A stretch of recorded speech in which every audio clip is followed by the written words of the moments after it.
அனைவருக்கும் வணக்கம். அனைவருக்கும் ஒரு கனவாகவே இருக்கும், நம்மளும் ஒரு சொந்த வீடு கட்டணும்ட்டு. அப்படி நம்ம கட்டக்கூடிய வீட்டுக்கு எப்படி ஒரு ப்ராப்பரான ஒரு ப்ரொசீஜர், அதாவது ஒரு ப்ராப்பரான வேலை நம்ம எடுத்துன்னு போனோம் அப்படின்னு நம்ம ஒரு ப்ராப்பராக ஒரு பிளான் பண்ணோம்னா முதல்ல என்னென்னலாம் செய்யணும், கடைசியாக என்னென்னலாம் செய்யணும்னு ஒரு புரிதல் வேணும். அதாவது நான் என்ன சொல்ல வரேன்னா, பூமி பூஜை நம்ம போடக்கூடிய பூமி பூஜையிலிருந்து கிரகப்பிரவேசம் வரை அதாவது என்னென்ன ஸ்டெப்ஸ் முதல்ல பண்ணணும், என்னென்ன ஸ்டெப்ஸ் அடுத்து பண்ணணும், என்னென்ன பொருள்லாம் நம்ம முன்கூட்டியே வாங்கி வைக்கணும், யாருக்கெல்லாம் முன்கூட்டியே நம்ம பேமெண்ட் கொடுத்து புக்கிங் பண்ணி வைக்கணுன்ற வீடியோ, அதை பற்றி நம்ம இந்த வீடியோவில் பார்ப்போம்.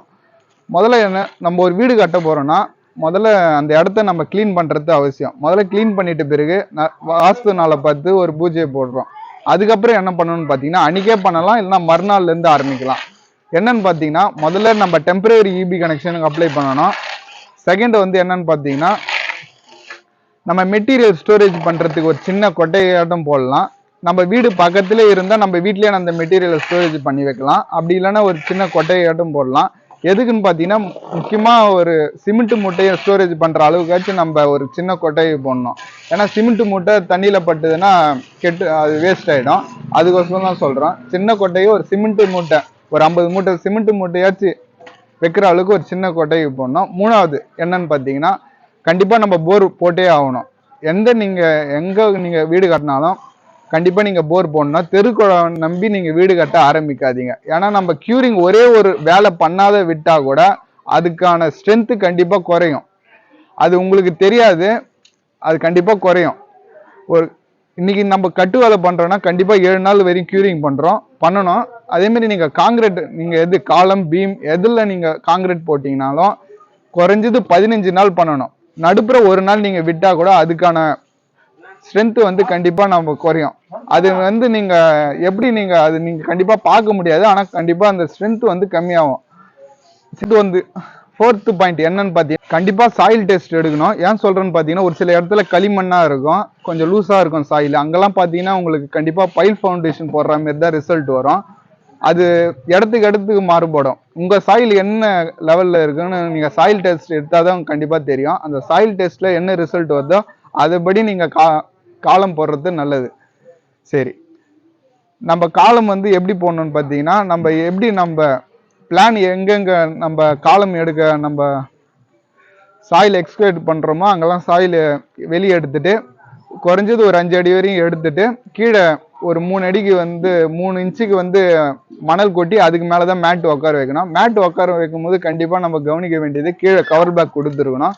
அதுக்கு மேலே காலம் வச்சு நம்ம கரெக்டாக டைட் பண்ணிவிட்டு அதுக்கு மேலே நம்ம காங்கிரீட் சர்ஃபேஸாக அப்ளை பண்ணிடுறோம். அதுக்கு மேலே நம்ம மணல் ஊற்றி கூறு அடிடுறோம் அந்த காங்கிரீட் வரையும். அதுக்கு மேலே பிளிந்த் பீமை பற்றி நம்ம ஏற்கனவே ஒரு வீடியோ போட்டிருக்கோம், மேலே ஐ பட்டனில் கொடுக்குறேன், தேவைப்படுறவங்க அந்த வீடியோ போய் பாருங்கள். பிளிந்த் பீமில் என்னெல்லாம் கவனித்து பண்ணணும்னு அந்த வீடியோவில் சொல்லியிருப்போம். கீழே ஒரு அடி வரையும் வச்சு அந்த பிளிந்த் பீம் இருக்கணும். ஏன்னா உள்ளே இருக்கிற மண்ணு வெளியே வரக்கூடாது, வெளியில் இருக்கிற மண்ணும் உள்ளே வரக்கூடாது. அந்த பர்பஸ்க்கோசரம் தான் சொல்கிறேன். பிளிந்த் பீம் போடும்போது அதெல்லாம் கவனிக்கணும். அதுக்கு மேலே நம்ம எவ்வளோ அடி வரையும் நம்ம பேஸ்மெண்ட் ஹைட்டு ஏற்றணும்னா, உங்கள் ரோடோட ஹைட்டு எவ்வளோ இருக்கோ அதுலேருந்து ஒரு 3 அடி வரையும் ஏற்றலாம். அது அந்த அளவுக்கு ஏற்றிட்டு அதுக்கு உள்ள மணல் கொட்டி கூறாடிட்டு நல்லா அதுக்கு மேலே எர்த் ரேமர் போடுறது இருந்தால் போட்டுட்டு அதுக்கு மேலே பிசிசி போட்டுட்டு நம்ம பேஸ்மெண்ட் வரையும் நம்ம ஃபினிஷிங் பண்ணிடுறோம். அதுக்கு மேலே என்ன பண்ணணும்னு பார்த்தீங்கன்னா, நம்ம லோட் பியரிங் ஸ்ட்ரக்சரில் போயிருக்குமா அல்லது ஃப்ரேம்டு ஸ்ட்ரக்சரில் போயிருக்குமான்னு கண்டிப்பாக நம்ம பார்க்கணும். லோட் பியரிங் ஸ்ட்ரக்சராக இருந்தால் அப்படியே நம்ம டெவலப் பண்ணி நம்ம வீடு கட்டிட்டு இருக்கலாம். இதே நீங்கள் ஃப்ரேம்டு ஸ்ட்ரக்சராக போயிருந்தீங்கன்னா அப்படியே காலத்தை எழுப்பி அதுக்கு மேலே நம்ம சென்ட்ரிங் வச்சு ரூஃப் போட்டுடலாம். அதுக்கப்புறம் தான் நம்ம செவுறு வைப்போம். ஆனால் நீங்கள் லோட் பியரிங் ஸ்ட்ரக்சரில் போயிருந்தீங்கன்னா அப்படியே நம்ம டெவலப் பண்ணி வீடு கட்ட வேண்டியது தான். எங்கெல்லாம் நம்ம வென்டிலேஷன் கொடுக்குறோமோ, எங்கெல்லாம் ஜன்னல் வருதோ அந்த இடத்தெல்லாம் விட்டுட்டு அப்படியே நம்ம வீடு கட்ட ஆரம்பிச்சிடலாம். இந்த ஜன்னலுக்கு கீழே சில் லெவல் கண்டிப்பாக கொடுத்தாகணும். ஏன்னா 45 டிகிரி கிராக்கு நம்ம அரெஸ்ட் பண்ணணும்னா கண்டிப்பாக சில் லெவல் கொடுத்தாகணும். அதுக்கு மேலே பார்த்தீங்கன்னா நம்ம லிண்டல் மட்டம் வந்துடும். அந்த லிண்டல் மட்டத்தில் என்னெல்லாம் கவனித்து பண்ணணும்னு பார்த்தீங்கன்னா, சன்செட் எங்கெல்லாம் நம்ம ஜன்னலுக்கு வெளியே சன்செட்டு கண்டிப்பாக ப்ரொவைட் பண்ணியிருக்கணும். அப்புறம் பார்த்தீங்கன்னா உள்ள லேஃப்ட்னு சொல்லக்கூடிய அந்த எதனா திங்ஸ்லாம் வைக்கக்கூடிய பெட்ரூமில் என்னென்ன கொடுக்க போகிறோம், எல் ஷேப்பில் கொடுக்க போகிறோமா இல்லைனா சிங்கிளாக கொடுக்க போகிறோமா, கிச்சனில் நம்ம கொடுக்கும்போது கவனிக்க வேண்டியது வென்டிலேஷன் அதுக்கு மேலே கொடுப்போம். அது எந்த பக்கம் வென்டிலேஷன் கொடுக்குறோமோ அது கீழே நம்ம கண்டிப்பாக அந்த எல் ஷேப்ல லெஃப்ட் கொடுக்கக்கூடாது, அந்த பக்கம் கொடுக்கக்கூடாது. ஆனால் புகை வந்து உள்ளுக்குள்ளே சுற்றக்கூடிய சூழ்நிலை உருவாயிடும். அதெல்லாம் நம்ம கவனிச்சு பண்ணணும் இந்த லிண்டல் மட்டத்தில். அதுக்கப்புறம் நம்ம ஒரு 5 அடிக்கு வரி எழுப்பி நம்ம ரூஃப் போட சென்ட்ரிங் ஒர்க் ஆரம்பிச்சிடும். இந்த சென்ட்ரிங் ஒர்க்கில் என்னெல்லாம் கவனிக்கணும்னு பார்த்தீங்கன்னா, நம்ம கொம்பு வச்சு பண்ண போகிறோமா அல்லது ஆங்கிள்னு சொல்லக்கூடிய அந்த கம்பி வச்சு பண்ண போகிறோமான்னு யோசிக்கலாம். நீங்கள் ஆங்கிள் வச்சு கொடுக்குறீங்கன்னா கண்டிப்பாக ₹1 செலவு ஆகும், அதிகமாகும். அடுத்தே நீங்கள் கொம்பு வச்சு நம்ம வீடு கட்ட பிளான் பண்ணிட்டு இருக்கோம்னா ₹1 கம்மியாக நம்ம பிளான் பண்ணலாம். ஆனால் கொம்பு வச்சு நம்ம பிளான் பண்ணும்போது என்னெல்லாம் பார்க்கணும்னா, ஒரு நல்ல கொம்பாக நீங்கள் உங்கள் வீடு கட்டுறதுக்கு ஒரு நல்ல கொம்பாக நீங்கள் தேர்ந்தெடுத்து நீங்கள் பண்ணலாம். இல்லைன்னான்னு வைங்களேன், நீங்கள் ஜல்லி போடும்போது எங்கன்னா சரியத்துக்கும் வாய்ப்பு இருக்குது. அதனால் நீங்கள் ரூஃப் போடும்போது நீங்கள் கொம்பு வச்சு பிளான் பண்ணுறீங்கன்னா கண்டிப்பாக ஒரு நல்ல கொம்பாக நீங்கள் ப்ரிஃபர் பண்ணுறது நல்லது. அதுக்கு மேலே நம்ம as per ஸ்ட்ரக்சரல் படி தான் நம்ம கம்பி கட்டணும். அது வந்து 12 mm தான் மினிமம் யூஸ் பண்ணணும். நீங்கள் ஸ்ட்ரக்சரல் படி நீங்கள் ஒர்க் பண்ணுங்கள் அந்த மேலே கம்பி கட்டும் போது. அதில் என்னெல்லாம் கவனிக்கணும்னு பார்த்தீங்கன்னா, நம்ம எங்கெல்லாம் இன்னரில் எங்கெல்லாம் பெட்ரூமில் எங்கெல்லாம் லைட்டு ஃபேனு, அதேமாரி ஹாலில் எங்கெல்லாம் கொடுக்க போகிறோம், பெட்ரூமில் எங்கெல்லாம் கொடுக்க போகிறோம் லைட்டு ஃபேனு, அதுக்கான ஹூக்கு, அதுக்கான பாயிண்ட்லாம் கண்டிப்பான முறையில் ப்ரொவைட் பண்ணியிருக்கணும். வெளியில் நம்ம வாஷிங் மிஷினுக்கான வெளியில் கொடுக்க போகிறோமா இல்லைன்னா பேக் சைடில் கொடுக்க போகிறோமா, அதுக்கான வயரு போகக்கூடிய அந்த பைப்பு எங்கே கொடுக்க போகிறோம், இதெல்லாம் கவனித்து பண்ணணும். இதுதான் நம்ம முக்கியமாக இந்த ஒயரிங்கில் மேலே ரூஃப் காங்கிரீட் போடும்போது எங்கெல்லாம் நம்ம என்னென்ன கொடுக்க போகிறோம் அதுக்கான ஸ்ட்ரக்சரல் படி நீங்கள் ஒர்க் பண்ணலாம். நீங்கள் எக்ஸ்ட்ராவும் நீங்கள் இங்கே அதிகமாக எதனா கொடுக்கணுன்னா கூட அப்போ நீங்கள் பண்ணாதான் கண்டிப்பான முறையில் பண்ண முடியும். அதுக்கப்புறம் நம்ம ரூஃப் காங்கிரீட் போட்ட ஒரு 15 நாள் நம்ம உள்ளே எதுவும் வேலை செய்ய முடியாது. அப்போ என்னெல்லாம் வேலை செய்யலாம்னு பார்த்தீங்கன்னா, நீங்கள் செப்டி டேங்க் எங்கே நீங்கள் கொடுக்க போகிறீங்களோ அந்த வேலையை நீங்கள் பார்க்கலாம். வெளியில் நீங்கள் எதனா பாத்ரூம் டாய்லெட் எதனா கட்ட போகிறீங்கன்னா அப்போதைக்கு அந்த வேலை பார்க்கலாம். காம்பவுண்டு சுவர் கட்ட போகிறீங்கன்னா அப்போதைக்கு அந்த 15 நாளில் இந்த 3 வேலை கண்டிப்பான முறையில் பண்ணலாம். நீங்கள் உள்ளே தான் பண்ண முடியாது, வெளியில் பண்ணலாம்.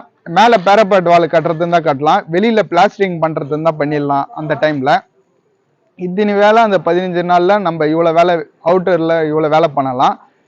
சரி, அந்த சென்ட்ரிங் ரூஃப் காங்கிரீட் போட்ட பிறகு அந்த சென்ட்ரிங்லாம் நம்ம பிரித்து எடுத்துட்ட பிறகு என்ன வேலை முதல்ல பார்க்கணுன்னு பார்த்தீங்கன்னா, நம்ம உள்ள முதல்ல எலக்ட்ரிஷியனுக்கான பைப்பு முதல்ல கொடுத்துடணும்.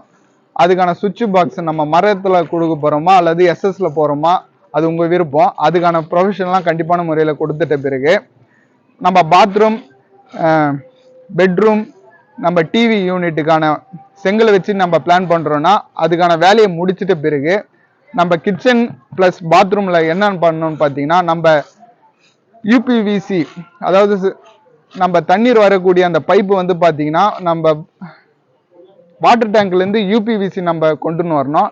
அந்த யூபிவிசி தான் அது கண்டிப்பான முறையில் போடணும். சிபிவிசின்றது கன்சாலிடேட், அதாவது நம்ம செவுத்தை உடைச்சி உள்ளக்குள்ள போடக்கூடிய பைப்பு பேர் சிபிவிசின்னு சொல்லுவாங்க. அந்த சிபிவிசி வந்து நம்ம அதுக்கு ப்ரொவைட் பண்ணலாம்.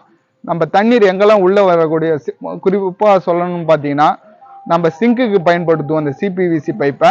அதேமாதிரி பாத்ரூமுக்கு ஷவர் ப்ளஸ் டேப்புக்கெலாம் அந்த சிபிவிசி பைப்பை யூஸ் பண்ணலாம். இதெல்லாம் நம்ம பண்ணிட்ட பிறகு நம்ம பிளாஸ்டிங் ஒர்க் ஆரம்பிச்சிடலாம். இந்த பிளாஸ்டிங் ஒர்க் பண்ணும்போது என்னெல்லாம் கவனித்து பண்ணணும்னு பார்த்தீங்கன்னா, உள்ளுக்குள்ளே எதனா டெக்கர், அதாவது அந்த பிளாஸ்டிங்கில் எதனா மேலே எதனா பண்ண போகிறோமா அல்லது சபதி ஒர்க் பார்க்க போகிறோமா, அதெல்லாம் வந்து இந்த பூச்சி வேலை நடக்கும்போதே அதுவும் சேர்த்து முடிச்சிருது நல்லது. அதுக்கப்புறம் என்ன இந்த பூச்சி வேலையை முடிக்கும் போது என்னெல்லாம் கவனித்து பண்ணியிருக்கணும்னு பார்த்தீங்கன்னா, நம்ம ஜன்னல் ப்ளஸ் கதவுக்கான சட்டம்லாம் அதுக்கு பூச்சி வேலைக்கு முன்னாடியே நம்ம பண்ணியிருக்கணும். நான் சொல்ல மறந்துட்டேன். இந்த பூச்சி வேலைக்கு முன்னாடியே இந்த ஜன்னலுக்கான சட்டம் ப்ளஸ் கதவுக்கான சட்டம்லாம் கொடுத்துருக்கணும். இந்த பூச்சி வேலை முடிந்த பிறகு என்னெல்லாம் பண்ணணும்னு பார்த்தீங்கன்னா, கோட்டு பட்டி பார்த்துட்டு அதுக்கு மேலே ஒரு கோட்டு ஒயிட்டு நம்ம அப்ளை பண்ணிடலாம். இந்த ஒயிட்டு அப்ளை பண்ணிட்ட பிறகு வச்சிட்ட பிறகு அதுக்கப்புறம் நம்ம டைல் ஒர்க்கு நம்ம பண்ணிடலாம். இந்த டைல் ஒர்க் பண்ணும்போது என்னெல்லாம் கவனிக்கணும்னு பார்த்தீங்கன்னா, ஒரு நல்ல பிராண்டை நீங்கள் சூஸ் பண்ணுறது நல்லது. ஏன்னா ஒரு சில கொஞ்ச நாள்லேயே நம்ம கலரு கம்மியாகிறதுக்கு அதிகப்படியான வாய்ப்பு இருக்குது. ஒரு நல்ல பிராண்டை நீங்கள் சூஸ் பண்ணுறது நல்லது. அப்புறம் நம்ம இந்த டைல் ஒர்க் முடிஞ்ச பிறகு ஒரு கோட் பட்டி பார்த்துட்டு அதுக்கப்புறம் நம்ம கலரிங்க்கு நம்ம அப்ளை பண்ணலாம். நம்ம சொல்லக்கூடிய இந்த விஷயம் வந்து நம்ம ஒரு பேசிக்கான விஷயம்தான். ஒரு இதுக்கப்புறம் இதெல்லாம் பண்ணணும்னு உங்களுக்கு ஒரு புரிதல் வேணும்னு தான் இந்த வீடியோ மேக் பண்ணியிருக்கோம். இன்னும் நிறைய வேலை இருக்கு. என்னெல்லாம் வேலைன்னு பார்த்தீங்கன்னா, மேலே பேரப்பாட்டுன்னு சொல்லக்கூடிய அந்த சுவர் எழுப்பலாம். அப்புறம் நம்ம இன்டீரியர் எதனா நம்ம பிளான் பண்ணியிருக்கோம்னா அதுக்கான வேலையை அப்புறம் பார்க்கலாம். மேலே நம்ம வெதரிங் கோர்ஸுக்கான டைல்ஸ் அல்லது சொருவோடு எதனா நம்ம போட போறோம்னா இந்த ஒர்க்லாம் முடிஞ்ச பிறகு அது பண்ணுறது நல்லது. ஏன்னா அதுவும் பண்ணிட்டு இதுவும் பண்ணும்போது ஒரு டிஸ்டர்பன்ஸாகவே இருக்கும். இந்த வேலை முடிச்சுட்டு அதுக்கப்புறம் அதெல்லாம் பண்ணுறது தான் பண்ணலாம். இன்னும் நம்ம நிறைய விஷயம் நம்ம இதில் சொல்ல மறந்துருக்கோம். நம்ம மாடிப்படி எப்போ அமைக்கலாம், அது போர்ட்டிகோ எப்போ அதெல்லாம் பண்ணலான்ட்டு நம்ம இந்த வீடியோவில் சொல்ல மறந்துட்டோம். இதெல்லாம் நீங்கள் பில்டிங் ஸ்டேஜ் எழுப்பும் போதே அதெல்லாம் சைட் பை சைடு அதெல்லாம் நம்ம பண்ணிக்கிட்டே வந்தீங்கன்னா நம்ம வீட்டை வந்து ஒரு தரமான வீட்டை ஒரு 6 மாதத்துக்குள்ளே நம்ம பிளான் பண்ணி கட்டுறதுக்கு இந்த ப்ரொசீஜர் படி நம்ம ஒர்க் பண்ணுறது நல்லது. இந்த வீடியோ உங்களுக்கு கண்டிப்பாக பிடிச்சிருக்கும்னு நம்புகிறேன். இந்த வீடியோ பிடிச்சிருந்தா நம்ம சேனலை சப்ஸ்கிரைப் பண்ணவும், உங்கள் வீடு கட்டும் நண்பர்களுக்கு பகிரவும், எங்களை நீங்கள் தொடர்பு கொள்ளணும்னு நினச்சிங்கன்னா கீழே டிஸ்கிரிப்ஷனில் நம்ம நம்பர் இருக்குது, கான்டாக்ட் பண்ணவும். நன்றி, வணக்கம்.